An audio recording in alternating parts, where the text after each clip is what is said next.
Hi, how are you? Boleh tak kita cakap? Ini adalah 10 sebab kenapa anda kena hadir Minggu Sains Negara 2025 di Kuala Lumpur. Ya Allah, comel kau. Ui, ada Sea Science, eksplorasi keajaiban dunia, Dinoboard Corner, aspirasi STEM, cerita di sebalik rata. Ada banyak reptilia dan mamalia comel di petting zoo Garden of Nature. Tengok ular pun ada. Kambing comel pygmy pun ada. Ya Allah, tengok muka dia tanduk kecil.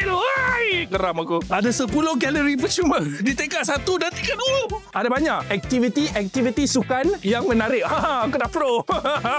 Dan Water Plaza, tempat anak-anak bermain air dan bermandi manda. Jadi jom jumpa pakar sains, sertai bengkel dan menangi banyak hadiah. Did I also mention yang semua ini percuma? Ingat tahu, ini Minggu Sains Negara yang terakhir bagi tahun 2025. Jadi datang ke sini. Last date 8 sampai 11 November sahaja. See you soon.